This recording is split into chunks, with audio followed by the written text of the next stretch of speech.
d'avoir l'écurie ici et voilà, de mettre les couleurs un peu plus héritage. J'aurais pu mettre une margarita ou des pâtes sur le dessus, je suis resté assez sobre. Bravo. Mais avec les couleurs italiennes. On en a déjà vu des pizzas sur des casques, Franck. C'est pas le meilleur choix. C'est pas très jojo. Il est 8e au classement du championnat du monde pour le moment, le pilote Alpha Tauri, le numéro 10. 66 points marqués pour son équipe. Il réalise un parcours absolument irréprochable. Le classement, on y jette un œil justement. Le week-end passé avec la victoire de Max Verstappen à domicile, eh bien, il a évolué. Il est repassé en tête avec 3 petits points d'avance sur son plus sévère opposant, Lewis Hamilton, 224,5. Salut à tous. Nous voilà pour les essais 1. De se disputer le titre de cette année 2021. Tac. Max Verstappen et cette victoire à domicile la semaine passée, Franck, Ça commence dans 5 minutes à peu près. Il est dans une aspiration incroyable, remporter chez lui aussi son Grand Prix national, c'est quelque chose Voilà, on met qui ça est en fort place. pour un homme qui cherche un titre mondial. Alors c'est vrai qu'on a souvent parlé le week-end dernier de cette ambiance de dingue qu'il y avait à Zandvoort la semaine dernière. Et là, je peux vous dire que quand on arrive à Monza, on voit clairement que c'était pas du chiquier, c'était vraiment impressionnant. Je pense que c'est difficile pas difficile, mais le lendemain, en fait, il doit y avoir une vraie difficulté à se remettre dans le job, parce qu'il a dû connaître des sensations magnifiques. Il gagne son Grand Prix national avec une ferveur démoniaque. Je crois que c'était un moment, ça va être son meilleur moment de l'année.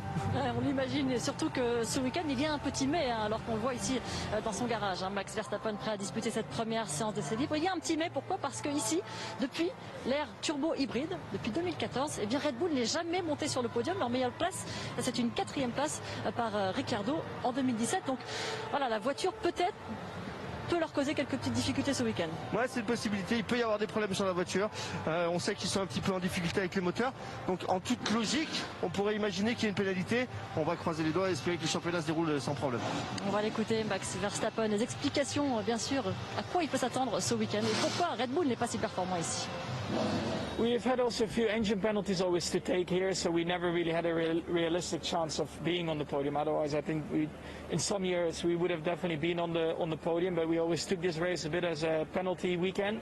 I think this time it will be a little bit different, and overall I think we are a lot more competitive. But I also know that some other teams probably on this track will be closer than normal, so it won't be our easiest weekend, that's for sure. Oui, Max Verstappen qui a cœur de faire de très belles choses ici sur les terres Ferrari, parce qu'on a été sur ces terres la semaine passée, et bien ce week-end on est sur les terres Ferrari. Franck, je vais vous libérer le temps de parler un petit peu des rouges ici à domicile, parce qu'il faut que vous marchiez jusqu'à la cabine commentaire. On vous retrouve avec beaucoup de plaisir aux côtés de Julien Febvreau aux commentaires ce week-end, en tout cas pour cette première journée ici du vendredi. Les terres Ferrari, on en parlait il y a quelques instants, les tifosi sont de retour. Laurent Dupin, néanmoins, on ne pourra pas faire tribune comble malheureusement ce week-end. Non, et c'est peut-être un cliché de dire que Ferrari est plus performante quand il y a des tifosi, mais en 2019, les tribunes étaient pleines, Leclerc avait gagné. L'année dernière, nous étions à huis clos et c'était le Grand Prix d'Italie le plus catastrophique, avec aucune voiture dans les 10 premiers sur la grille pour la première fois depuis 1984, et 2 abandons, ce qui n'était pas arrivé pour Ferrari à Monza depuis 1995. Ce week-end, les règles italiennes sont très précises, 50% des capacités en tribune sur des places numérotées, et pas de spectateurs dans les zones qu'on pourrait appeler enceinte générale, là où on peut se déplacer dans l'herbe, se coller au grillage de manière assez anarchique. Donc au final, il y aura 28 000 spectateurs par jour dans les tribunes au lieu de 93 000 il y a 2 ans. Néanmoins, Charles Leclerc, vainqueur donc ici en 2019, est heureux de voir une marée rouge une semaine après la marée orange de Zandvoort.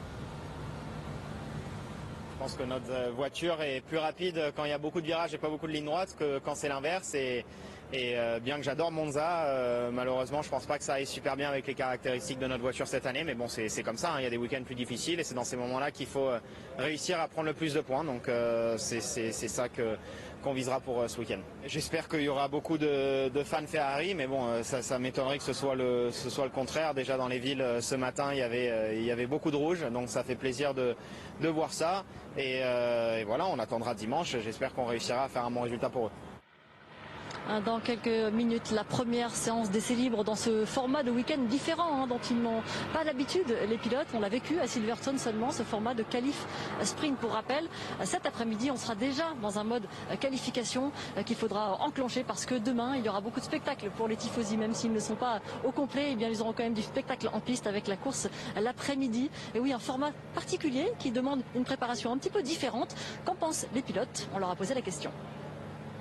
C'est un week-end qui va être extrêmement chargé. Je pense que voilà, pour le système nerveux, c'est quelque chose de difficile tout le week-end parce que bien sûr la première séance, il va falloir apprendre au maximum. And then you have to make the right decision going into qualifying because after qualifying you cannot touch the car. So I hope of course we're going to make the right decisions, but we'll see. C'est extrêmement important de bien commencer le week-end. Parce que généralement, après, pour on va dire la marche qu'on a pour changer la voiture, elle est vraiment minime comparé à un week-end normal. It just puts a little bit more pressure on you as the driver to make less mistakes, prepare more for qualifying and the race in a shorter time. More stress for the engineers and the mechanics as well. But I think it's cool. I like. Je pense que ce format sur circuit, ça va être cool ce week-end. Et je pense que c'est aussi peut-être une opportunité pour nous de faire un petit peu la différence, même si c'est un circuit compliqué. With the knowledge that we've gathered from Silverstone, we'll be able to maybe assess better what we need in FP1, so that we're then when we arrive to qualifying, have everything we need. To have only one free practice, it is demanding. It's very challenging. And if you have any kind of issue in that practice, you are always on the back foot for the rest of the weekend. La première séance d'essai libre ici à Monza dans quelques instants avec vous, Julien Febvreau. Montez, non pas le volume, mais la climatisation. Franck arrive au pas de course pour vous rejoindre et commenter cette première séance. Il n'y a pas Villeneuve aujourd'hui. Normalement, il sera là demain et dimanche. Si vous voulez, c'est pas réservé au dimanche. On peut le faire dans 6 secondes maintenant. Début de cette seule séance d'essai libre du jour. On l'a vu, on l'a expérimenté. Alors pensez au pouce bleu, ceux qui sont là, et à l'abonnement à la chaîne évidemment. C'est important pour la pérennisation de la chaîne. Sur le back-foot, comme disait à l'instant Fernando Alonso, si l'on prend un petit train de retard, c'est très très difficile à rattraper sur ce nouveau format de week-end. Deuxième expérimentation à Monza ce week-end sur ce format qui inclura donc cet après-midi la séance de qualification que vous connaissez, Q1, Q2, Q3, et demain après-midi une qualification sprint qu'on pourrait appeler petite course. D'ailleurs, tiens, la Formule 1 songe à retravailler encore un petit peu ce format. C'est un nouveau format qui mérite donc déjà de lui laisser une chance. Deuxièmement, éventuellement de l'ajuster. Eh bien, dans les ajustements envisagés par la Formule 1, il y aurait cette possibilité de faire non pas du samedi après-midi une qualification sprint, c'est-à-dire déterminant la grille de départ pour le dimanche, mais une course sprint. On garderait le format court de cette épreuve, une centaine de kilomètres, pas d'arrêt obligatoire, la liberté des pneumatiques dans cette course, mais le résultat de ce qui est une qualification sprint aujourd'hui, eh bien, pourrait, à partir de l'an prochain, être une course qui offre plus de points, pas seulement aux 3 premiers comme c'est le cas pour l'instant, plus de points et pas forcément déterminante pour la grille du dimanche. Dans ces cas-là, eh bien, peut-être que la séance de qualification organisée le vendredi après-midi, ce sera le cas ce week-end, déterminerait et la grille de départ de cette petite course du samedi après-midi, mais également la grille de départ je vois. du Grand C'est Prix pas idiot. traditionnel du dimanche après-midi. Tout cela Pourquoi est à pas. l'étude. En tout cas, la FIA n'a pas souhaité, ni Liberty Media, propriétaire de la Formule 1, Au Ferrari, ça va pas être terrible, je pense. que soit déjà modifié le format de ce Je week-end. crois pas que ça soit terrible, Ferrari, cette année à Monza.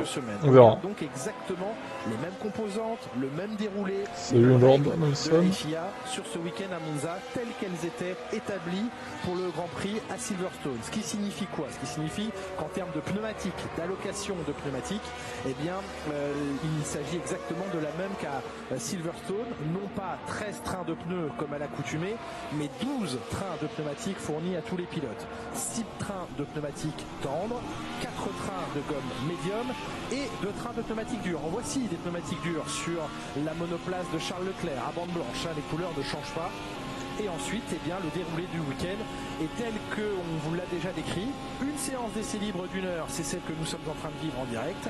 Séance de qualification en fin d'après-midi Q1, Q2, Q3. Dans cette séance de qualification cet après-midi, uniquement des pneumatiques tendres.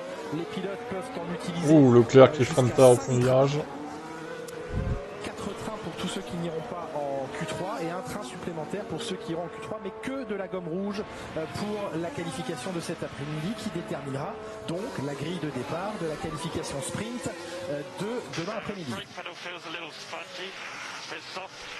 La pédale de frein de Lando Norris, un petit peu spongieuse, un petit peu trop molle, qui n'offre pas tous les retours nécessaires. Bonjour Franck. Bonjour Julien Fulbro, ça fait plaisir de vous retrouver. Moi aussi, ça me fait plaisir de vous retrouver. On est bien, on est aux frères, plus agréable. Oui, vous êtes passé au pied des tribunes de Monza pour nous rejoindre. Exactement. Aussi, à la cabine de commentaires. Je me suis même arrêté 10 secondes pour regarder le départ d'Hamilton. Vous avez bien fait. Je peux l'avouer, parce que ça avait l'air intéressant. C'est un petit plaisir solitaire. C'est ça, je me suis dit allez, avant de rentrer dans la cabine, j'en profite.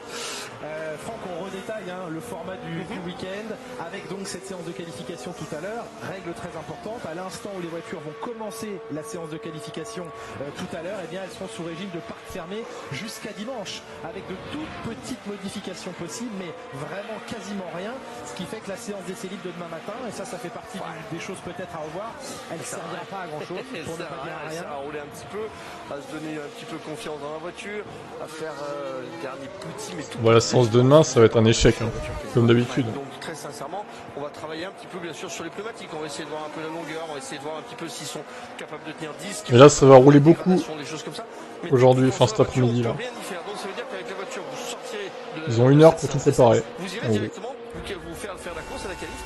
Donc c'est un petit peu particulier. S'il y en a un qui tombe en panne à ce moment-là, par contre, il est dans la merde pour le reste du week-end. Déjà un petit problème sur les freins. Donc il y a un accident ou je sais pas. Parce que ça veut dire que s'il rentre et qu'il fait une purge des freins, ça va bien prendre 10 minutes. Donc c'est 10 minutes qui ont sauté dans la séance et là, vraiment, cette heure-là, elle est super importante. C'est ce que vous nous disiez, Franck, avec Margot tout à l'heure. On n'a absolument pas le droit de partir du mauvais pied et de prendre ça sur un week-end comme celui-ci. Ah non, ça vous handicape pour tout le week-end. La difficulté, elle est là. Puis c'est aussi pour ça qu'on fait, c'est pour essayer de stresser un petit peu les équipes. Ces équipes qui ont énormément d'ingénieurs, qui sont capables de prédire absolument tout, tous les formats et les possibilités de réglage sur la voiture. Et bien là, en fait, on les met un peu au pied du mur parce que sur cette séance, il faut tout gérer en moins d'1 heure et il faut prédire l'avenir parce que c'est pour dimanche qu'on est en train de travailler, donc c'est compliqué. Petite séance de voyance pour l'avenir. L'avenir, eh bien donc ce sera demain matin une dernière séance d'essai libre, mais effectivement au kilométrage très limité. On touche au 14e rendez-vous de la saison. On sait que les moteurs commencent à souffrir, que le parc d'éléments commence à s'amenuiser et qu'il faut limiter le kilométrage sur les moteurs. Demain après-midi donc la fameuse qualification sprint, un départ sur la grille de départ, déterminé par le résultat de la qualif qu'on vivra cet après-midi. Liberté de choix dans les pneus, ce sera à partir de 16h demain d'ailleurs la qualification sprint de ce Grand Prix d'Italie.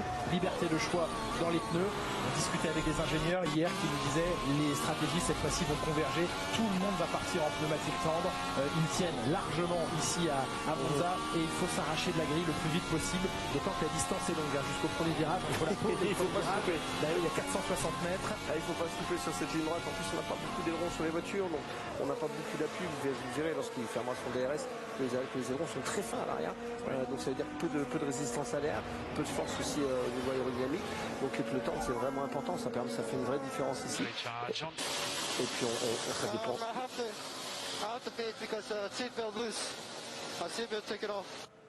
Ouais, problème de harnais qui bouge, il bouge dans son baquet et le harnais est un petit peu ample, lâche. C'est très gênant en fait quand on est pas bien dans la voiture. D'une part c'est dangereux, puis alors, les sensations ça devient vraiment gênant parce que vous êtes faussé en fait dans les virages sur les freins, comme vous bougez en plus que ce que la voiture bouge, vos sensations sont décuplées et c'est très difficile d'avoir un bon retour, un bon feedback là-dessus.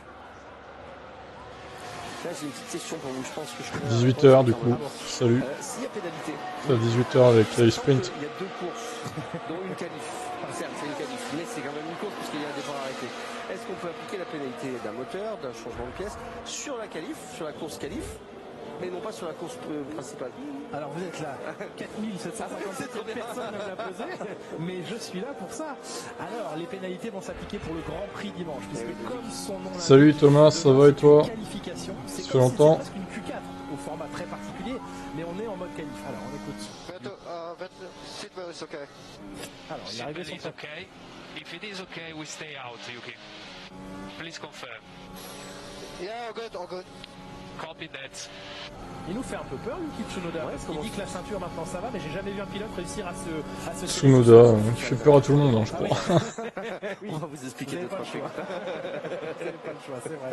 Oui, mais faut être sûr. Ouais, là, il est peut-être bien serré, mais il n'est pas bien sur le virage, non? Pas bien sur le virage. Que disions-nous? Oui, donc les pénalités. Effectivement, si changement de moteur il devait y avoir ou d'autres pièces qui engendrent des pénalités, elles seraient appliquées sur la grille de départ du Grand Prix dimanche et non pas de la qualification sprint demain, puisque justement c'est une séance de qualification demain, même si le format est très différent. Voilà. Et donc c'est logique. Voilà. Je m'en doutais un peu. Mais on s'est tous posé la question, on a tous été vérifiés auprès des instances dirigeantes, donc c'est une question tout à fait intéressante et logique dans ce format de week-end. Vous pouvez voir là, sur les droits arrière, que ça soit de là. Ah bah allez, tu m'as gêné, donc je te gêne. La guerre des bacs à sable, sachant que Tsunoda a loupé complètement son premier virage. Je vois pas trop l'intérêt de faire ça, mais c'est pas trop gênant. Et ben là, c'est les essais 1. À 18h, entre 18 et 19, les qualifs sprint. Les qualifs normales.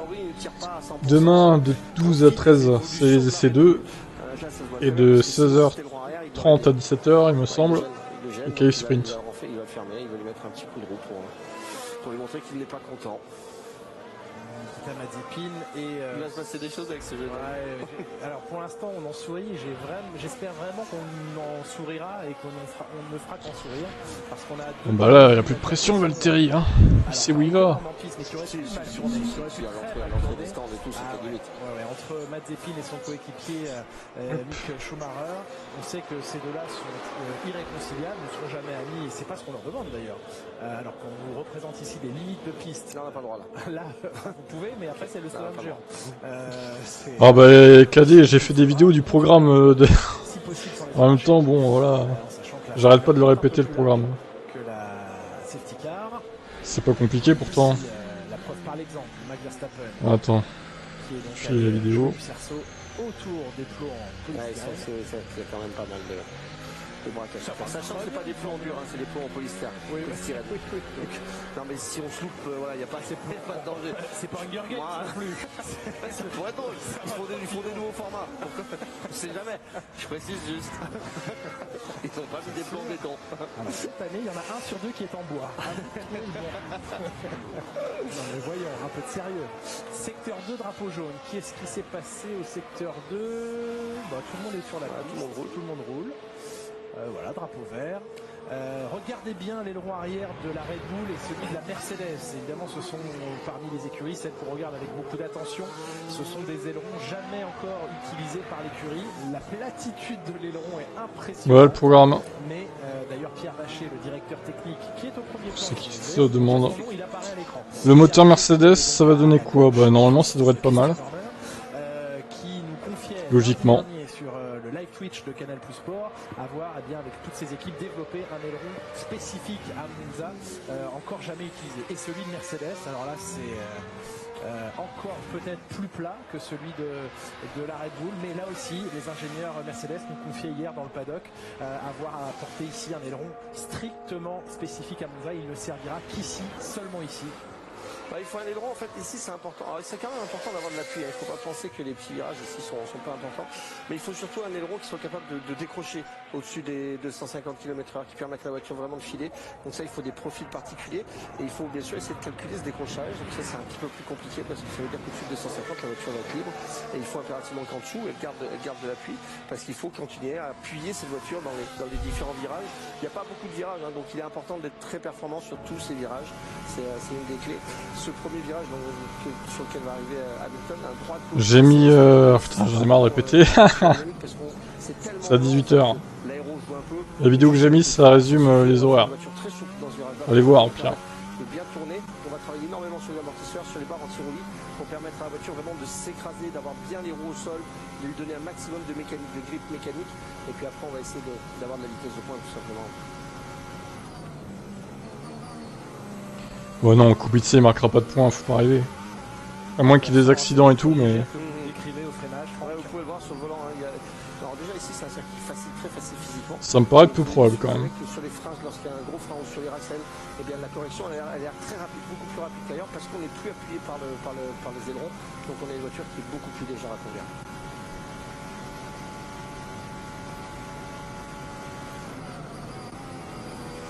Ça va vite quand même, on est à 200, c'est ça.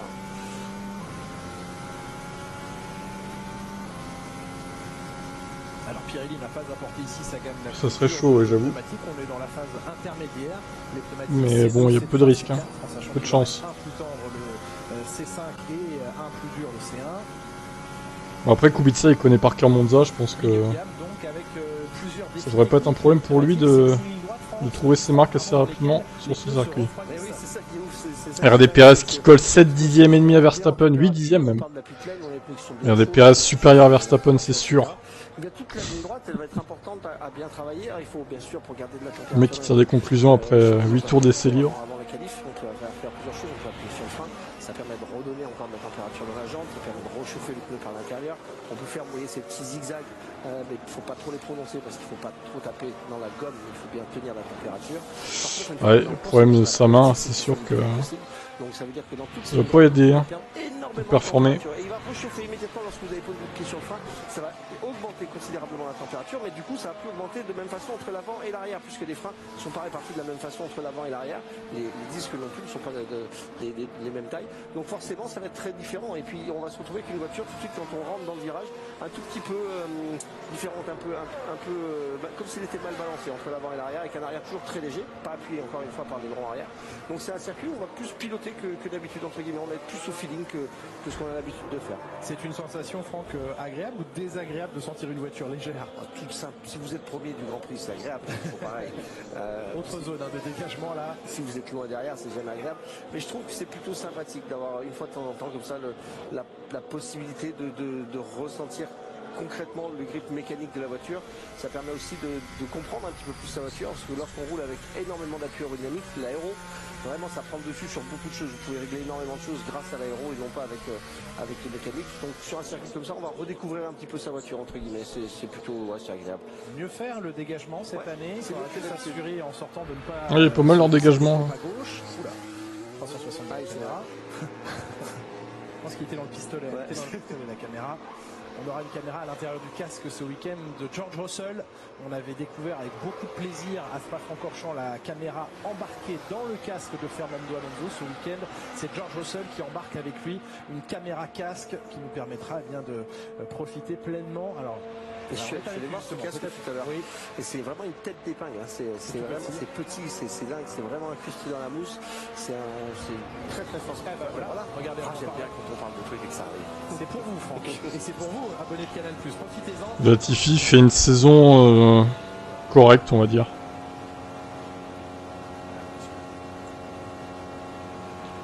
Après, bon, ça reste pas un top pilote. Hein.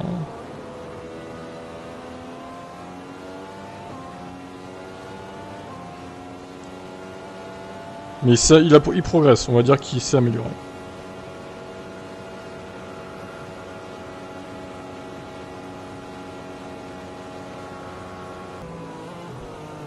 Ça donne envie d'y être. Hein. Il faut qu'il la regarde un petit peu, qu'il la relève un petit peu, mais c'est clair qu'on a une belle vue en tous les cas sur le dash pour l'instant.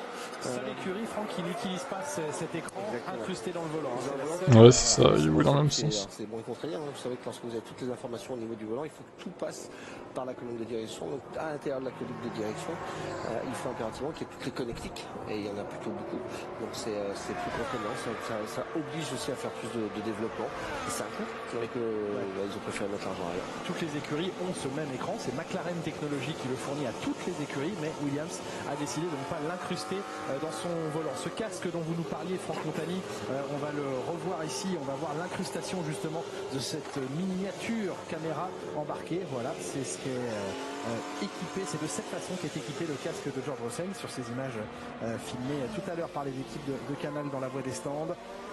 Et c'est ce qui nous a permis, il y a quelques instants, de vivre en direct, puisque c'est de la retransmission en direct, un passage en piste avec George Russell. Petite réorientation plus haut, effectivement, on bénéficiera de la route, mais on voyait bien le volant. Là aussi, sympa de la part de Williams d'avoir accepté qu'on voit les données sur le volant et sur l'écran.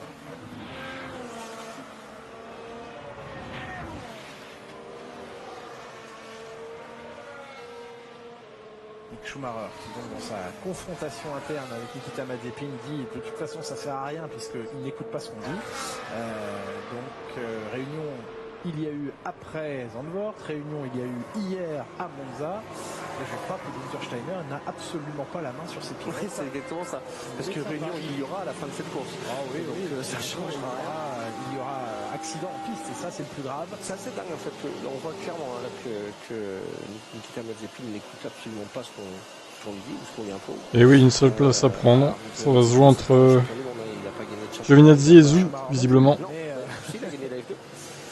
Oui, ça n'a pas gagné. Tout à fait. Ça fait quand même un championnat et c'est pas grand chose. Et lorsque vous arrivez en Formule 1, vous avez besoin d'informations, vous avez besoin d'être aidé, vous avez besoin d'être guidé. Même si vous avez fait plein de catégories, vous avez roulé au Mans, vous avez roulé dans toutes les catégories possibles, lorsque vous rentrez en Formule 1, il y a tellement de monde autour de la voiture, il y a tellement de paramètres à gérer, tellement de choses à travailler qu'il faut impérativement être aidé, être soutenu. Et chose que Mazepin là refuse entièrement, concrètement. Ça fait très hautain déjà comme attitude. Et c'est dommage quand on a un jeune homme comme ça de réagir de cette façon. Franck, on aperçoit la finesse de l'aileron arrière. C'est fin. Circuit aussi où du coup le DRS a moins d'impact. Tout à fait. Un peu moins d'impact. Déjà très plat. Parce qu'il n'y a quasiment pas d'aileron arrière. Donc ça marche quand même un petit peu. Mais c'est vrai que c'est fin derrière sur toutes les autos. On en a plus tout à l'heure. Vraiment, il n'y a pas une équipe qui a un profil différent d'aileron. Enfin, différent aussi, mais sur l'approche, en tous les cas, est la même pour toutes les écuries. On reste très très fin, que ce soit à l'avant comme à l'arrière. Vous voyez sur l'avant également, sur la voiture de Bottas. Qui a déjà beaucoup souffert de graining. Ouais. Température mal ajustée. C'est horrible ce qui arrive à Nick De Vries, il a plus de niveau que beaucoup, mais non, les portes se referment H24 pour lui. Alors, est-ce qu'il a plus de niveau que beaucoup bon, ça reste à déterminer quand même. Je suis pas sûr que ce soit non plus un cador. Hein. Il est bon, mais alors, parce que c'est un top pilote, je suis pas sûr non plus qu'on puisse dire ça. Mais entre Giovinazzi et lui, je préfère quand même lui, ouais. Je suis d'accord avec la philosophie d'idée en fait du truc. C'est sûr qu'il n'y a pas d'aileron à proprement dit. Donc à voir s'ils vont préférer Zhou avec sa valise de billets ou rester avec Giovinazzi, je sais pas. Forcément une zone de dépression et qui va forcément attirer les ingénieurs à travailler un petit peu et ouais, magnifique projet. Je pense pas forcément qu'on ait besoin d'un d'appui au Mans. Juste il a vite en ligne droite, on peut générer de l'appui autrement. Je pense qu'ils ont bien réfléchi, ils sont nombreux à réfléchir, donc on va dire qu'ils ont raison. Mais en tous les cas, le look de la voiture, je la trouve magnifique. La Peugeot 9. Non mais Magnussen, il reviendra jamais en F1 les gars. Faut se mettre ça en tête. Grosjean pareil. Hülkenberg pareil, c'est fini tout ça. C'est terminé. Ah, ça va être chouette, ça va être un beau championnat. Faut passer à autre chose. Absolument. Alors Hamilton, le plus rapide. On n'avait pas encore fait de point sur le classement. On a laissé chacun le temps d'effectuer quelques tours. 12 tours déjà. Pour Perez pour une fois devant Verstappen. Oui, le voici Sergio Pérez qui reprend la piste tout de suite avec un train de gomme neuve. Il a commencé sa séance Sergio Pérez avec un premier train de médium et je pense que là, vu la couleur des pneus, ça va être un deuxième train. Ouais. Hamilton le plus rapide, donc pour l'instant 22-262, 1 minute 22-262, c'est 2 dixièmes de mieux que Sergio Pérez, 1 seconde pleine de Max Verstappen, qui lui a commencé sa séance, on le rappelle, par de la gomme dure, donc pas de surprise à voir Verstappen pour l'instant légèrement en retrait, Vettel 3e temps devant Bottas. Avec pour Sergio Pérez donc immédiatement un deuxième train, chaussée de gomme médium.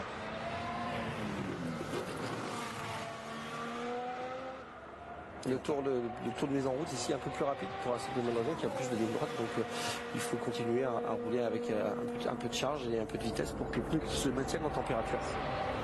Le pneu qui donc dans les lignes droites refroidit si on n'y travaille pas consciencieusement.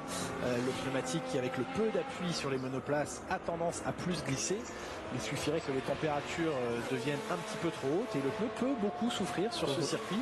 Pas à cause des longs appuis dans les grandes courbes, mais... On Valtteri, t'es 5ème à 1 seconde 3, ça va pas là. Hein. Et de glisse à la surface. Va falloir t'améliorer un petit peu. Utilisé aussi pour parler des 24 heures du Mans, pour les manufacturiers en pneumatique, pour venir, on vient ici avant les 24 heures du Mans pour effectuer des tests au niveau du pneumatique. À cause de ces grandes lignes droites, en fait, on a vraiment ce changement et ce boucle de température, donc c'est plutôt très intéressant. Verstappen également avec les gommes médium qui lui est en A. Ouais, c'est ça, on parle de 30 millions effectivement. Il faut travailler la qualif. Hein. 30 millions sur 3 ans, ça fait 10 millions par an. Donc, c'est énorme. Pour une petite écurie, c'est énorme. On vivra d'abord les qualifications de la F2 tout à l'heure en compagnie d'Antoine Donc Arnaud. bon, après faut voir s'il est bon ou pas ce Zou. Hein. Et puis, une heure après, Il a pas l'air mauvais. Après, est-ce qu'il mérite un bac en F1? Bon. Bien sûr, vous inquiétez pas. Encore un vaste débat. Allez, on suit le deuxième tour poussé de Sergio Pérez. Un petit dixième de retard dans le premier secteur face à Hamilton. Petit record dans le deuxième, mais oui, la différence elle n'est pas énorme, hein, c'est à peine plus rapide. Ce virage est juste magnifique. Ah oui, l'enchaînement Ascari là, splendide. Alors les pronos ils ferment à 18h hein, les gars par contre. Je vais vous les rappeler. Je les ferai à 17h40 à peu près. 17h45.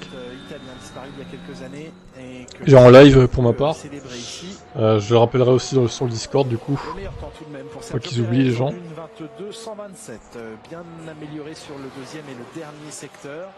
Et ce qui lui offre un gros dixième d'avance sur Lewis Hamilton. Et Verstappen qui pour l'instant fait pas mieux, 27,7 dans le premier secteur, 27,7. Les temps sont lents, hein. Ils ont fait une 18 l'année dernière hein, quand même. C'est énorme la différence. Hein. Deux supporters mexicains dans les tribunes qui demandent à Sergio Pérez de leur donner. Après ils ont sûrement de l'essence mais bon. Je sais pas à quel point ça peut baisser. 18-8 la poule l'année dernière. On est en 22-1 quoi. C'est quand même 3 secondes et demie quoi. T'as déjà fait ton prono? Bah c'est bien. Ça change pas trop le truc. Bottas il est loin. Parce que moi je le ferai tout à l'heure. Dernier secteur en 27. Avant les qualifs. Alors que Verstappen prend le record. Avant 18h. Donc en une demi-seconde. Ah oui c'est bon. Ah oui. Sur le dernier secteur c'est un virage quasiment. Oui c'est ça. C'est Ascari et la parabole. Ouais.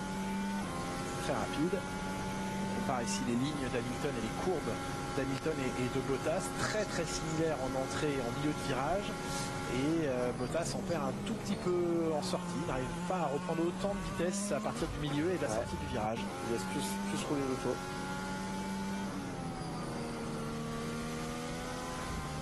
Ici le virage numéro 4 qui est comparé, à savoir donc le freinage de la deuxième chicane. Valtteri Bottas dans l'enchaînement.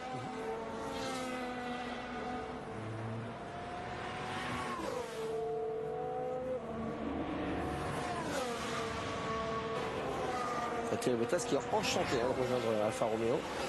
Il est comme un fou.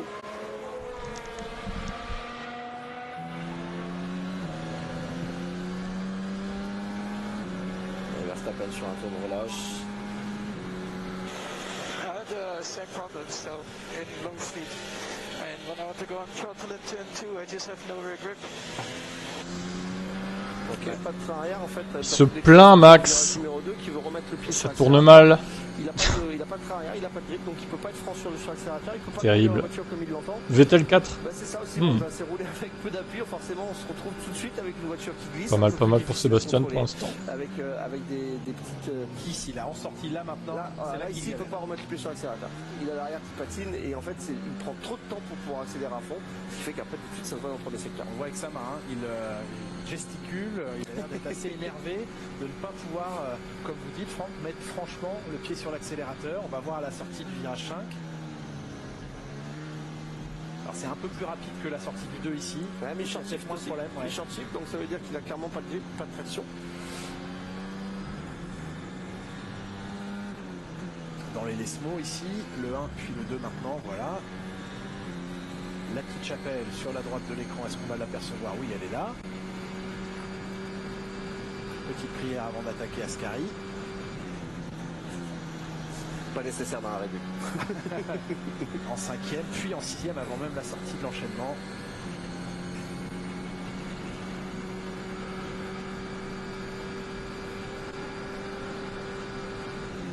« 324 km/h de vitesse de pointe. Et la parabolique qui se termine à 280, voilà. Il va pas être content du tout, Verstappen, de se faire taper par Pérez. Il va falloir vite qu'il trouve des solutions. Oui, pour l'instant, il est à 444 millième. C'est loin, Pérez. Il a seulement amélioré dans ce tour son premier secteur. Confirmation chez Red Bull qu'il n'y aura probablement pas de changement de moteur ici.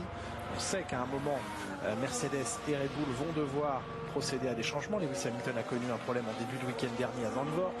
Verstappen, la sortie de Silverstone et les problèmes rencontrés en Hongrie font qu'il va lui aussi devoir changer de moteur à un moment donné, mais ça n'est pas prévu pour ce week-end. Il a un moteur assez frais pour ce week-end. Et pour l'instant, le document fourni par la FIA il y a quelques minutes, effectivement, ne mentionne qu'un changement de batterie chez Nikita Mazepin et des changements d'échappement dans pas mal d'écuries, dont Fernando Alonso qui utilise maintenant son... Après, pour l'instant, ça n'a pas l'air trop mal pour Red Bull. Perez est en tête. On n'a pas les VMAX. Ah oui, ils ont tous passé. Maintenant, s'ils devaient en utiliser des nouveaux, ce serait hors quota et donc avec pénalité. Du graining aussi sur le pneu avant gauche, droit pardon de Perez. Plus à l'intérieur que sur la Mercedes. Attends, j'ai speed là.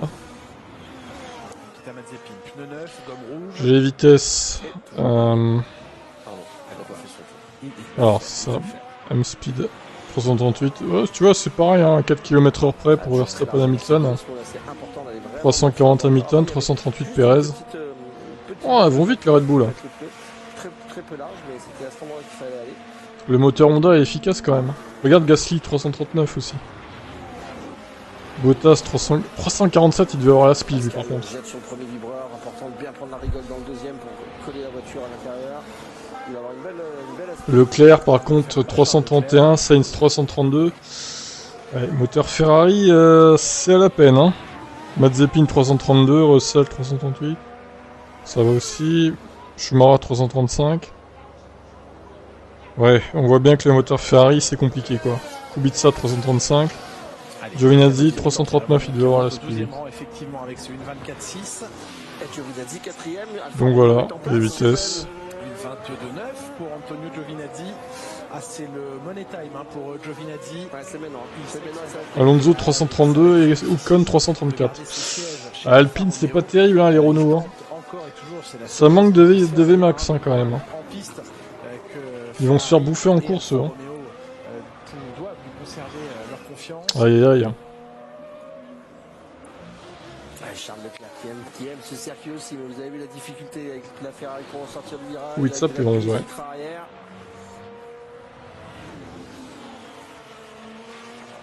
Je vous le disais, sur les éléments moteurs, pas de changement prévu ce week-end, donc pour Red Bull ni pour Mercedes. Ça aurait pu être un endroit stratégiquement favorable à encaisser des pénalités, même si c'est jamais favorable de prendre des pénalités. Il y a des circuits moins pénalisants que d'autres. Monza en fait partie. Ah, ces grandes lignes droites, on se dit toujours si je pars derrière, je peux remonter avec les lignes droites, avec le DRS, etc. Ah, ils attendront. Mais c'est pas toujours avéré payant. Et puis vu le format du week-end, c'est compliqué également. Sachant qu'on a 2 courses, qu'on n'a pas le temps de régler l'auto, il faut vraiment être sûr et prêt quand on fait ce genre de sacrifice. Charles Leclerc, deuxième temps pour Charles Leclerc. Et Leclerc deuxième, incroyable. 76 à 49 millième du temps réalisé par Perez. La piste qui s'améliore aussi, on peut l'imaginer, Franck. La piste qui s'améliore et puis on commence à se préparer pour la qualif tout simplement. Donc on baisse un peu les niveaux d'essence dans la voiture. On remet un train et on commence à voir un petit peu ce que ça donne, faire des 2-3 réglages parce que on peut pas non plus passer 10 trains de pneus. Donc ça veut dire qu'il n'y a pas énormément de possibilités de voir ce que donne la voiture en pneu neuf. Voilà, et puis après il faut travailler quoi. Donc obligatoirement 2 trains de pneus sur cette séance, comme pour un vendredi matin classique, même si on est en début d'après-midi. Le casque de Sébastien Vettel posé, l'autre casque, il en apporte entre 2 et 3 par week-end. Lui qui est allé hier faire le tour de piste avec son papa, c'était mignon de voir Sébastien Vettel et Norbert Vettel, son papa. Ils sont allés faire le fameux track walk, le tour de piste à pied ensemble. Allez, analyse de la parabolique, où est-ce qu'on a le droit et où est-ce qu'on n'a pas le droit d'aller mettre les roues. Oui, il ne fait pas un appel contre appel. Non, il devrait. Ah oui, donc c'est très très loin en fait. On a le droit d'être en dehors complètement de la bande blanche. Il faut garder un contact sur la bande blanche. Voilà. Au-delà de la bande blanche, c'est pénalisé. Okay, donc le tour de Charles est mort. Regardez. On va voir. Hop. Et oui. De pas grand chose, mais elle n'y était plus en contact. Alors est-ce que la roue arrière touchait, la roue arrière droite touchait encore la ligne? Ah non, là on l'a la réponse. On l'a la réponse. Il était hors ligne. Pareil pour Mick Schumacher. Oui. pareil pour Mick Schumacher, de peu, mais il faut qu'un morceau de gomme reste en contact avec cette ligne blanche. Et donc du coup ils ont enlevé son temps. Tour effacé pour Schumacher, tour effacé également pour Charles Leclerc qui retombe au 13e rang. On va dire qu'on a vu ce que pouvait faire la voiture, mais ça en qualification ce ne serait pas compté non plus. Ah, c'est toujours frustrant quand on se fait engager. Ouais, mais il améliore là.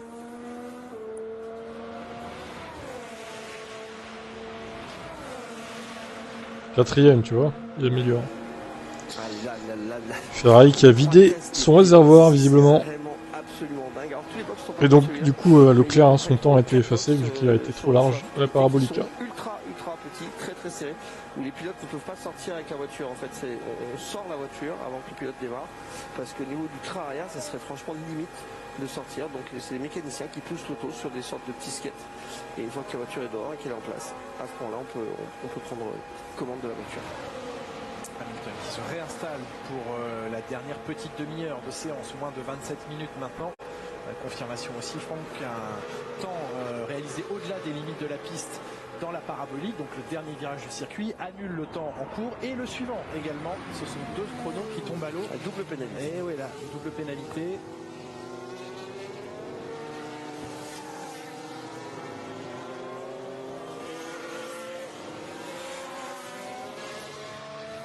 Et on a encore vu en piste que les As chaussés de gomme rouge. Je crois. Ouais. Les Alphas sont pas en rouge. Pour l'instant, non.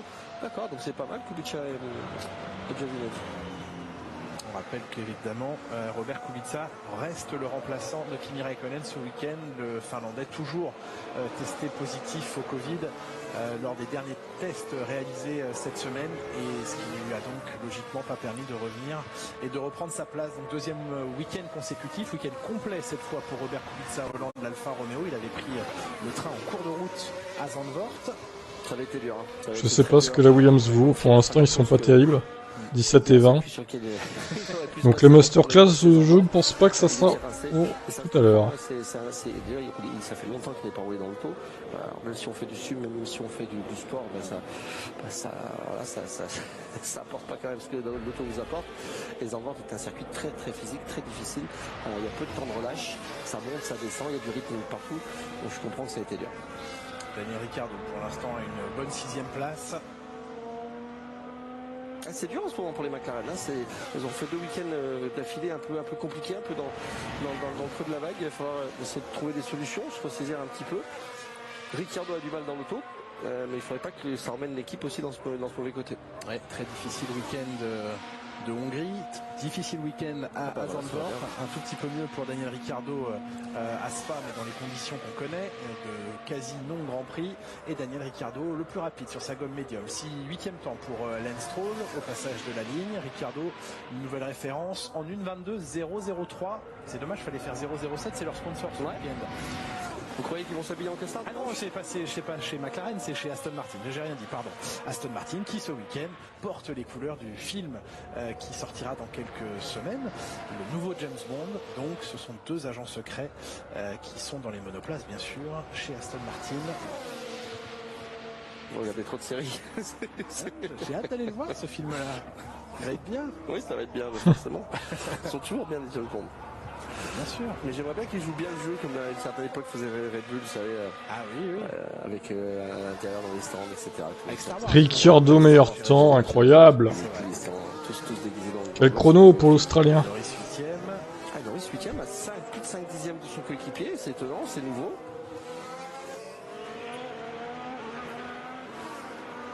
Ricciardo il aime bien Monza. De Formule 1 72 et 74 présents ce week-end, invité de McLaren en famille. C'est Fabrizio en blanc, le physio de Fernando Alonso. Alors, qu'est-ce qu'on fait ici? Il y a un point de freinage. Hein, Edward. Fabrizio, c'est celui de Fisichella. De Trulli. Ouais, c'est sûr. Ah ouais? Ouais, je te le mets aussi, donc je suis à peu près sûr. Le monsieur là? Le physio de Fernando Alonso.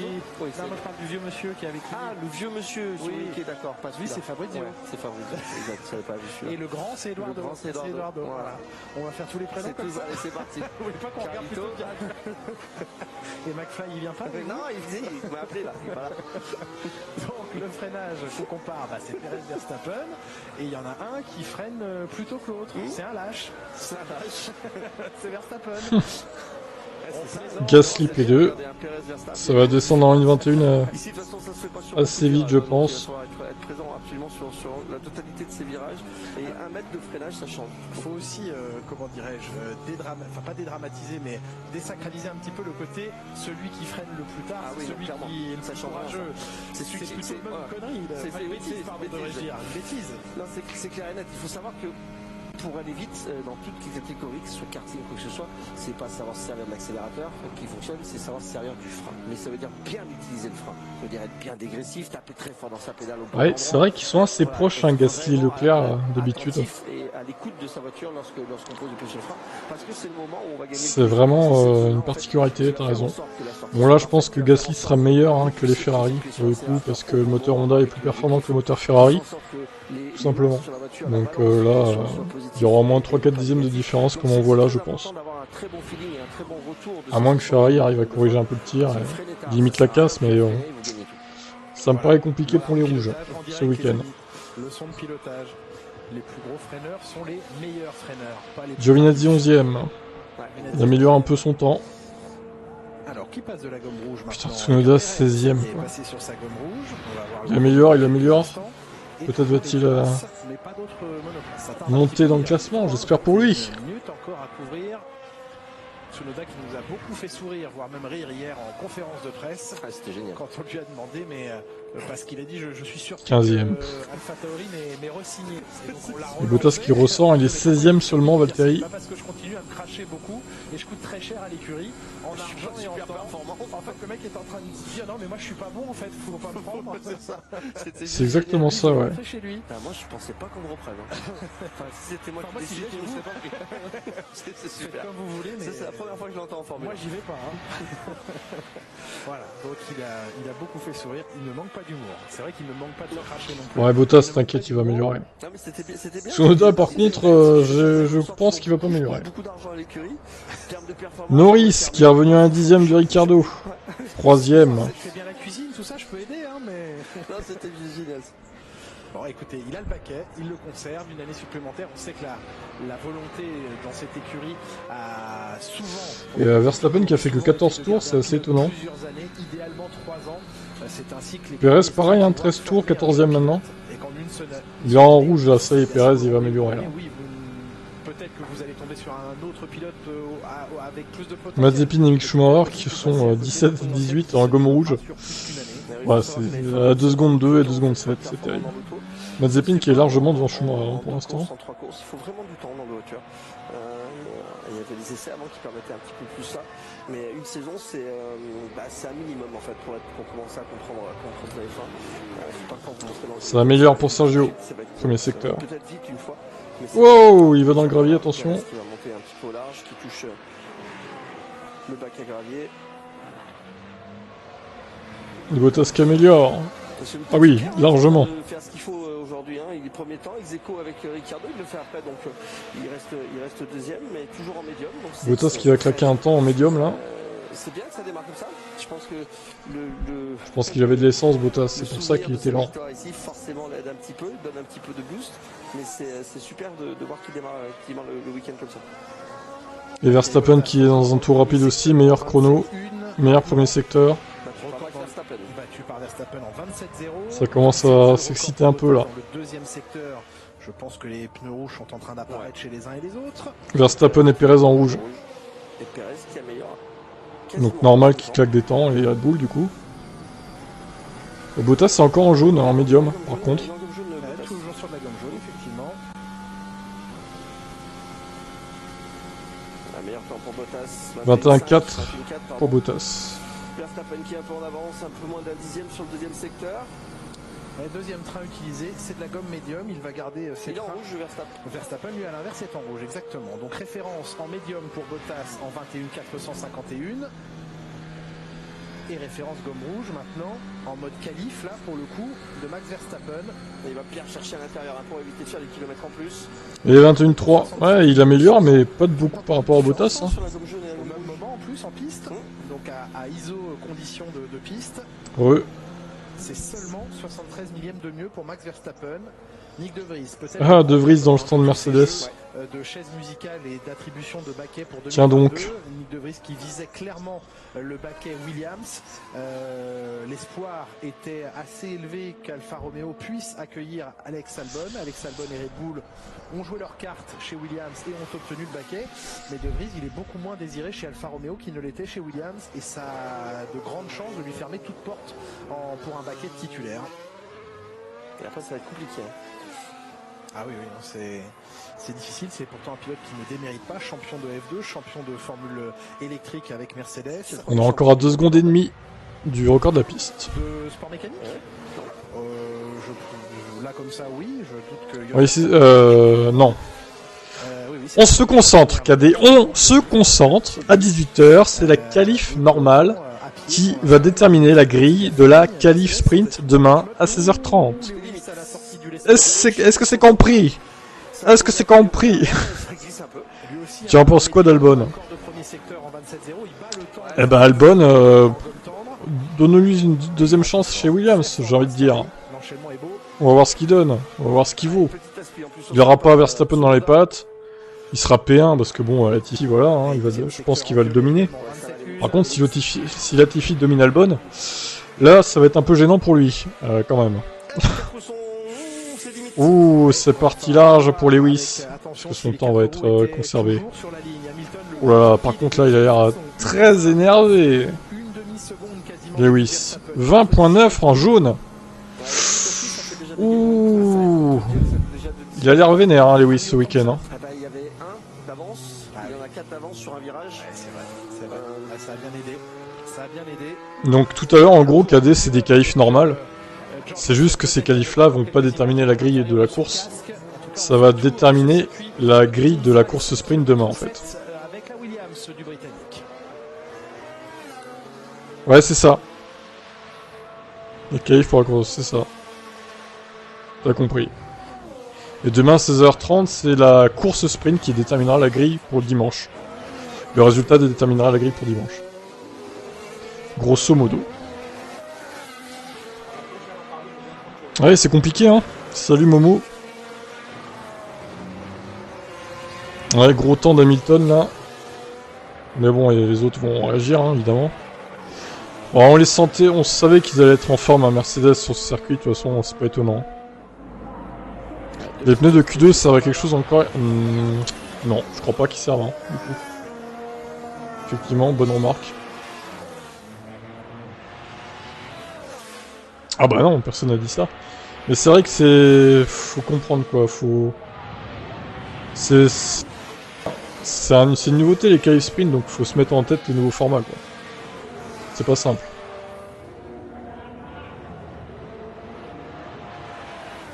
Et Russell 15ème. Ah les Williams ils ont du mal hein, quand même. Hein. Le tour de George Russell avec des améliorations. Ça va rester en fond de grille hein, chez Williams ce week-end. On Bottas sur 5 dixièmes d'Hamilton à Monza quand même c'est beaucoup là. Il va falloir se dépêcher un peu les Valtteri. Hein. Perez toujours loin de Verstappen, ça change pas. À croire qu'ils ont foutu du lest en plus sur la Red Bull de Perez hein, pour qu'il soit loin tout le temps comme ça. C'est chaud quoi. Ah bah je comprends bien. Parlant de bac à gravier, première apparition. Vous faites signe. Non, je ne vous pointe pas du doigt vous, je pointe du doigt la situation. Retour, oui, depuis la modernisation du circuit du Castellet, le circuit Paul Ricard, eh bien, il accueille ce circuit Paul Ricard pour la première fois un bac à gravier, sorti des S de la Verrerie, si je dis pas de bêtises, de la Sainte-Baume, pardon. Un bac à gravier au Paul Ricard, bah dis donc, quel événement. Donc il y a le dernier virage très rapide à gauche, et bien il y a un bac à gravier qui a été disposé à cet endroit-là, plus à des fins de protection moto, puisque les motos roulent aussi au Castellet bien sûr.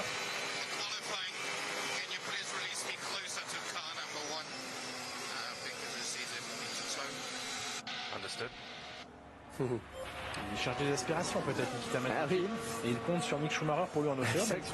Ils sont placés en piste de cette Oh non mais les deux As, c'est des guignols, sérieux quoi. du circuit Paul Ricard. Et puis, Ils vont faire quoi? Mazepin et Mick Schumacher, ils sont prêts à se cracher à chaque course, les deux l'un contre l'autre en plus. Là. Ils sont ridicules, franchement ils sont ridicules. Alonso 17, ouais, Alonso très loin, Alpine globalement est loin quoi. Je crois que le moteur Renault a un peu de mal hein, quand même. Un bac à glace.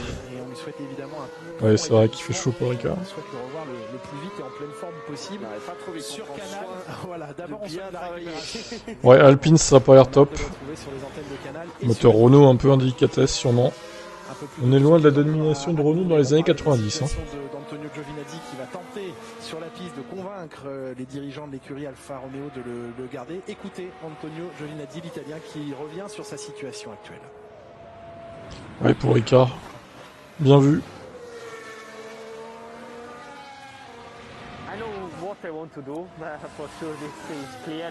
Je sais ce que j'ai envie de faire, bien sûr, je veux être ici, en F1, mais malheureusement ce n'est pas ma décision. Ce que je peux faire, c'est simplement de donner la meilleure performance à l'équipe. Oh, il est là, c'est clair. Je veux être satisfait de moi. C'est ça, mon mot. Mais comme je vous l'ai dit, ce n'est pas ma décision. Voyons ce qui se passera. Ça va être très dur. Ça va être très dur, c'est pas de compte des millions de dollars, c'est toujours très compliqué. Non, honnêtement, Mathieu, je pense pas que Red Bull bluffe. Ils ont pas le temps de bluffer là. Il faut qu'ils se concentrent sur les qualifs et tout. Sur les conditions de course, etc. Ils ont pas le temps. Hein. Ils ont autre chose à foutre que de bluffer, je pense. Là. Avec l'inflation, mais c'était ce que ça valait, ouais. 1 million, 1 dixième. Donc, on verra tout à l'heure, mais a priori, je pense pas. À ce moment-là, ça peut être super vite. Hein. Plusieurs solutions autour de ce baquet pour l'instant tenu par Antonio Giovinazzi. La solution, c'est qu'il le garde. On sait qu'il a le soutien de Ferrari, mais c'est Alfa Romeo qui choisit le baquet. Et ceux qui viennent de rejoindre la chaîne, qui découvrent, pensez à vous abonner. C'est important. On est en live comme ça toutes les sessions, dans toute la saison de F1. Et un pouce bleu aussi, évidemment. Tout est gratuit. Alfa Romeo. Et donc Nico Hülkenberg a dit la F1 c'est terminé pour moi, je ferai d'autres choses en temps et en heure, j'en parlerai, mais la F1 est donc un dossier clos pour Nico Hülkenberg. Il y avait Alex Albon qui a trouvé donc une solution chez Williams, il y a Daniil Kvyat, le russe, qui essaye lui aussi de revenir en Formule 1, voilà pour les pilotes expérimentés principalement. Ah ouais non mais Kvyat c'est pareil, hein. On en a marre de lui. Hein. Le mec ça fait 10 fois qu'il revient en F1 là, bon j'exagère mais on est pas loin quoi. C'est vraiment l'horreur. Faut pas qu'il revienne en F1 lui. C'est bon. De partenaires lui permettant d'apporter, on dit, entre 25 et 30 millions d'euros. Ouais, avec un titre de champion du monde de F2. Et peut-être sera-t-il titré champion de F2 à la fin de cette saison.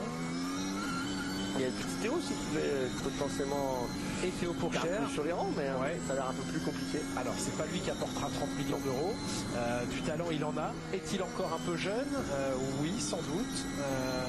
Peut-être que les planètes. C'est ça, KD. C'est comme à Silverstone en fait. Ce baquet, mais il n'est pas exclu des listes. Et les 3 premiers auront des points. 3 points pour le premier, 2 points pour le deuxième et 1 point pour le troisième. Giovinazzi pourrait être out pour 2022, oui c'est ça, c'est l'idée. On a vu Bottas qui dit tout simplement si vous avez une information à me donner par rapport à l'endroit où je peux récupérer un peu d'aspi, je suis preneur. Ça va être le grand jeu de la qualif. À quel point pensez-vous, Franck, qu'un pilote comme Pérez va devoir jouer l'aspirateur à Max Verstappen en qualification? On sait que sur le papier, elles seront un peu moins performantes que les Mercedes, les Red Bull. C'est important, ici c'est très important. Par contre, c'est toujours difficile en fait de bien préparer une aspi. Alors, il va lui donner une aspi, c'est obligatoire, mais il ne pourra pas lui donner à chaque fois. À savoir où il va lui donner. Ça c'est un autre truc. Moi si personnellement en fait si je demande un parabolique, donc ça veut dire percer le parabolique quand même à 100%, sortir à 100% et après eh bien ça sera à Pérez de regarder bien dans son rétro et d'estimer en fait le moment où il doit remettre gaz à fond. Comme vous dites, c'est dur de trouver bien faire. Hein. Exactement. Ou alors il faudrait que l'ingénieur qu'il répète maintenant et qu'il trouve un delta au niveau du temps l'un derrière l'autre. Savoir que voilà, quand il y a un delta de 2 secondes, Pérez tu remets à fond, sachant sachant que tu roules à 160 km/h, à ce moment-là tu mets à fond. Enfin, il faut vraiment faire des calculs d'ingénieur pour arriver à trouver cette position-là. Les pronos, c'est avant 18h qu'il faut les faire. Moi, je les ferai à 17h40, 45. Aujourd'hui, hein, du coup. Bon, on a vu que la stratégie ne va pas changer grand-chose. Le poleman pour les pronos sera celui qui... Il faudra que tu devines celui qui va gagner la course sprint demain. Et pour le chrono, tu devines le chrono que fera le premier tout à l'heure, quoi, en gros. C'est un peu compliqué, mais... C'est comme ça que ça marche quand il y a des courses sprint. Monza, c'est l'avantage Red Bull ou Mercedes? Non, c'est plutôt avantage Mercedes. Le problème, c'est que la Red Bull, elle a plus d'appui. Donc, elle va moins vite en ligne droite. Légèrement moins, hein, c'est pas non plus une grosse diff. On va refaire un point sur les vitesses d'ailleurs.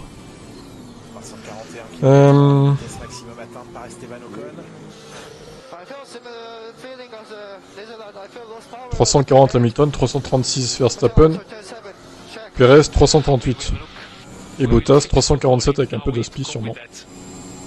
Tsunoda qui se plaint d'une perte de puissance moteur à la sortie du Lesmo 2 qui demande à ce qu'on vérifie. Ce sera réglé pour la qualification, lui dit son ingénieur. Il a changé un petit peu de différentiel juste à l'entrée du... Bon, après on peut penser que celui à une 20, ouais je sais pas en vrai. Ils ont l'air assez longs là quand même. Je dirais autour d'une 20, ouais c'est difficile à dire. Hein. Je pense pas que ça passe en une 19 par contre. Ah, il arrive au pire moment. Tout est perdu. Il lève la main Esteban Ocon. Terrible pour Esteban. Hein. Ouais mais Latifi il a un moteur Mercedes dans le dos. Et puis il avait de la spi je pense. Ceux qui sont à plus de 343, 344 sont de spi clairement. Alors Hamilton lui-même gêné par Alonso qui a gêné Esteban Ocon.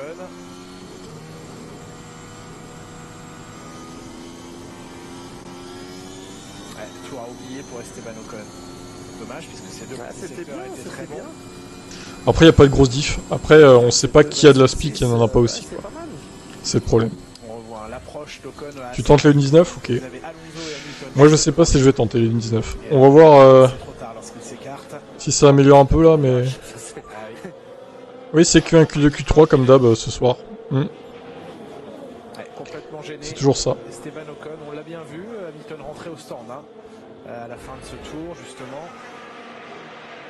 Ah oui non mais en 2016 ça allait extrêmement vite avec les Williams et tout aussi qui allaient très très vite. On en est loin des vitesses là. Au niveau du tour de tête. Enfin pas, je à 100%, hein, je peux vérifier toutes les infos. Ouais c'est vrai que le mec qui découvre la F1, qui comprend, enfin, qui voit tout ça, j'avoue ça peut le perdre, hein, clairement. Après il compte sur les chaînes de télé pour expliquer quoi, tout simplement. Intéressant de voir qu'à 5 minutes maintenant de la fin de la séance, eh bien, les pilotes Mercedes, Hamilton et Bottas n'auront chaussé que des gommes médium, alors que dans quelques heures, à 17h40 pour la prise d'antenne de la qualif, ils n'auront droit d'utiliser que des gommes rouges, c'est-à-dire qu'ils n'auront absolument pas ok, je t'envoie ça. Au moment d'aborder les qualifs. Intéressant. Je t'envoie pas, comme ça les autres l'auront aussi s'ils veulent pronostiquer, s'inscrire, etc. C'est gratuit hein, de s'inscrire, vous pouvez pronostiquer gratuitement. Il y a juste une option pour payer, pour doubler les points si vous voulez, mais c'est pas obligatoire. Alonso pareil, dur et médium. Même chose pour Ricciardo. Donc effectivement, et pour Norris, les deux pilotes McLaren, les deux pilotes Mercedes. Bon après c'est des plus qui connaissent par le passé. Et les deux pilotes Alpine. Voilà, il y a trois équipes qui n'ont pas utilisé de gomme rouge et de gomme tendre dans cette séance. Donc ça veut dire que techniquement ils savent ce que ça engendre en fait quand on passe du médium au tendre. Ils vont calquer un peu plus de train avant, un peu moins de train avant, un peu plus de grip ici, un peu plus... Donc, au final Norris s'est rapproché à 2 dixièmes d'Hamilton. Et son temps a été effacé. Terrible. Norris, le temps de Norris vient d'être effacé, il avait le deuxième temps. Ça c'est pénible aussi quand ça fait ça. Il pourrait y avoir des surprises en qualif tout à l'heure, hein, si certains pilotes voient leur temps effacé à cause des track limits. c'est un gros tour qu'il a fait à Hamilton. Ça se voit hein, derrière sur Verstappen, Bottas, Stroll, Gasly, tout le monde est assez serré. La seule grosse différence, c'est sur Hamilton, où il y a plus de 4 dixièmes. Beaucoup de pilotes ont vu leur temps annulé, tous au virage numéro 11, que ce soit Mick Schumacher, Lando Norris, Charles Leclerc, Tsunoda, Ricciardo. Il y a eu beaucoup de... Voilà, ils sont allés jouer. C'est aussi le rôle de la séance d'essai libre, c'est de trouver les limites et de poser ses propres... Regardez le chantier là-bas. Ouais, ça bouchonne là, regardez ça. Ouais, ça bouchonne, c'est l'heure de pointe à Monza. Ça c'est le trafic. Il reste 2 minutes. Ça peut lui donner une belle aspi, mais il va être complètement dans le trafic. Alors Leclerc va apparaître tout au fond de l'écran. On a ici Sainz qui prend l'aspiration sur Tsunoda et qui passe la ligne. Leclerc 6e temps, Sainz est 8e. Mais alors, il est allé... Je sens que ça va être le bordel tout à l'heure au qualif, en fin de qualif encore. Hein. Ils vont tous se gêner encore en Q3 ou même avant, ça se trouve. Qui est à l'instant ça va être rigolo. Dans le dernier virage, regardez justement Carlos Sainz au passage d'Ascari.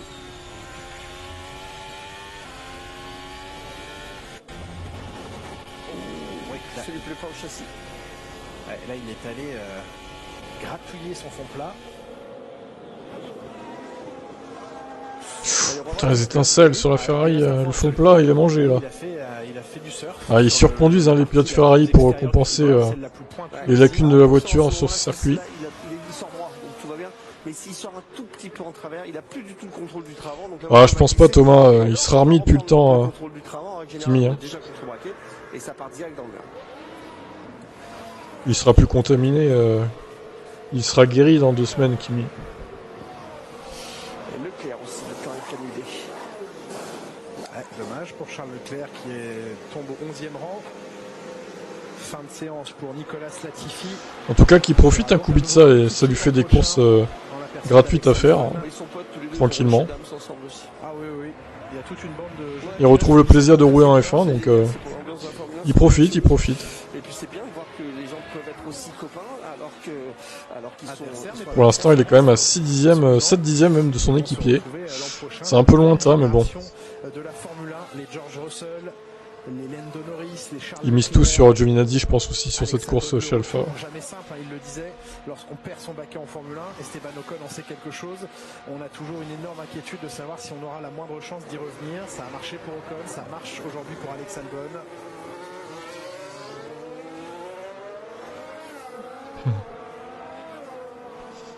Allez, encore 30 secondes dans cette séance. C'est passé assez vite finalement. Un pilote de la filière Red Bull, ce qui ne plaît évidemment pas beaucoup aux gens de chez Mercedes. C'est normal que ça lui plaise pas, parce qu'Alban il est déjà dans les locaux de Williams, donc il est déjà en train de tout voir. Et forcément, il faudrait pas que ça fuite, bien entendu, mais il y aura des rendez-vous. Ça fait tes pronos. Très bien. Ça reste fair play, mais il y a forcément des informations auxquelles il va avoir accès. Eh bien, faites comme cadet, faites vos pronos. Dans quelle mesure Mercedes peut et comme Thomas aussi. Williams Vous êtes les 2 seuls à avoir fait les pronos pour l'instant. Je ne sais pas. Mais clairement, on va pas se mentir et on dévoile pas un grand secret. Mercedes n'a pas du tout apprécié la signature d'Albon chez Williams. Tu m'étonnes. D'autant que l'intention était de le prendre chez Alfa Romeo.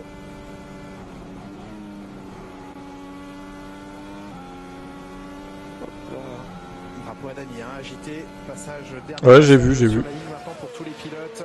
Et ça sera terminé déjà, 1 heure de préparation. J'ai vu tes 3 premiers et puis ton temps de qualif. Tout de suite dans le sujet, on va rentrer sur les qualifs, une course sprint.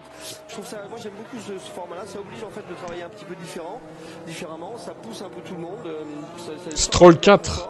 Ouh, les Aston, pas mal. Vettel 6.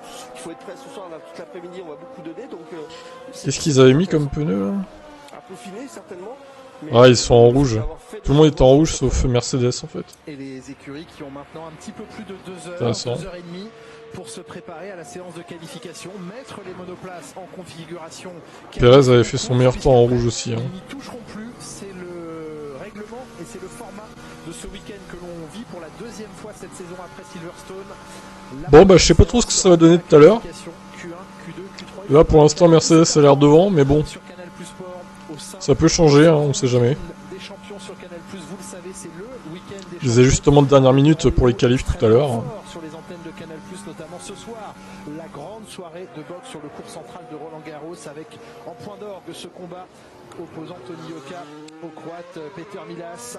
Ce sera à vivre dès 20h35 sur Canal+. On n'oubliera pas non plus le match de Souleymane Sissoko. La boxe ce soir, grande soirée de boxe, et puis tout au long du week-end, la F1, le MotoGP, le Grand Prix d'Aragon à vivre dès 14h sur Canal+, dimanche. Bon, bah sur ce, moi je vais arrêter là le stream, je vais vous abandonner. Et je vous retrouve dans un peu plus de 2 heures, 2h10 à peu près, pour les qualifs déterminant la course sprint. La grille de la course sprint donc demain. J'ai pas regardé ton prono, j'avoue, Thomas, donc j'ai vu ton temps vite fait, ça me paraît réaliste aussi. Bref, moi je pronostiquerai tout à l'heure, je regarderai vos pronos tout à l'heure en même temps, de toute façon. Et je vous dis donc à dans un peu plus de 2 heures. Allez, à toutes, bye bye. Pensez à vous abonner. Ciao ciao.